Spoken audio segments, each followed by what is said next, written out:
എല്ലാവർക്കും നമസ്കാരം. വള്ളിക്കാടൻ ബ്ലോഗ്സിലേക്ക് എല്ലാവർക്കും സ്വാഗതം. ഞാനിപ്പോൾ ഇവിടെ നിൽക്കുന്നത് പുത്തുമല ചൂണ്ടി എന്ന് പറയുന്ന സ്ഥലത്താണ്. ചൂണ്ടി അവിടെ ഒരു സംഭവം ഉണ്ട്, അത് കാണാൻ വേണ്ടി പോവുകയാണ്. ഓക്കെ, നമ്മളെ ഇവിടെയുള്ള സായിപ്പന്മാരൊക്കെ പിടിപ്പിച്ച തേയിലത്തോട്ടാണ് ഈ കാണുന്നത്. ആ മേലെ വലിയൊരു മല കാണുന്നത് 900 കണ്ടിയാണ്. അവിടെയാണ് മറ്റേ സാഹസിക ടൂറിസവും ട്രക്കിങ്ങൊക്കെ നടക്കുന്ന സ്ഥലം.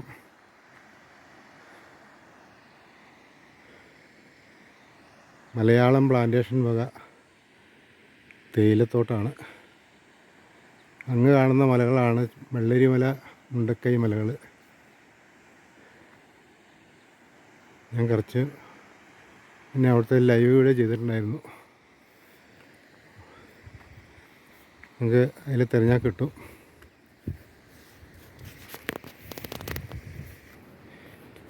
ഇത് പണ്ടേതൊരു സായിപ്പ് മരിച്ച കല്ലറയാണ്. ജോർജ് ബോംബച്ച് ഡൈഡ് 10 ജൂൺ 1878. ഏജിൽ ശരിക്കും കാണുന്നില്ല. പണ്ടിവിടെ ഈ ഭിത്തി കെട്ടിയിട്ടില്ലായിരുന്നു.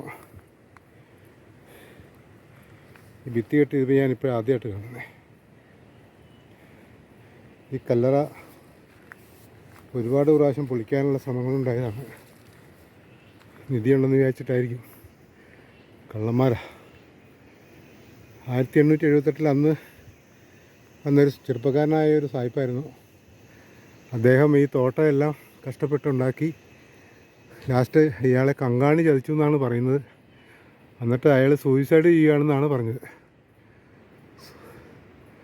സൂയിസൈഡ് ചെയ്തു, അയാളുടെ ഭാര്യയും മരിച്ചു. സൂയിസൈഡ് ചെയ്തെന്നൊക്കെയാണ് പറഞ്ഞു കേൾക്കുന്നത്. കൂടുതൽ വിവരങ്ങളൊന്നും എനിക്കറിയില്ല. അയാൾ ഈ തോട്ടങ്ങളെല്ലാം നട്ട് എല്ലാം റെഡിയാക്കി തേയിലത്തോട്ടെല്ലാം പിടിപ്പിച്ചു. 100-150 വർഷം പഴക്കമുള്ള തേയിലത്തോട്ടങ്ങളാണ് ഈ കാണുന്നതൊക്കെ. ഇതിൻ്റെ ഒരു സൈഡ് ഫോറസ്റ്റാണ്. ഈ എസ്റ്റേറ്റിനോട് ഉള്ളിൽ തന്നെയാണ് ഈ സംഭവം, കാട്ടിലല്ല. ഓക്കെ, വീഡിയോ ആർക്കെങ്കിലും കണ്ട് ഇഷ്ടപ്പെടുകയാണെങ്കിൽ ഒന്ന് ലൈക്ക് ചെയ്തേക്കണേ, ഒന്ന് ഷെയർ ചെയ്യുക. ഓക്കെ, ഇത് വരുന്നത് പുത്തുമല ചൂണ്ടി എന്ന സ്ഥലത്താണ്. 25-30 വയസ്സുള്ള താഴെ എങ്ങാണ്ടുള്ളൂ അദ്ദേഹത്തിന് മരിക്കുന്ന സമയത്ത്. അപ്പോൾ അവിടെ മണ്ണിട്ട് മുടിയുണ്ട്, വ്യക്തമായിട്ട് കാണാൻ പറ്റുന്നില്ല. ഓക്കെ.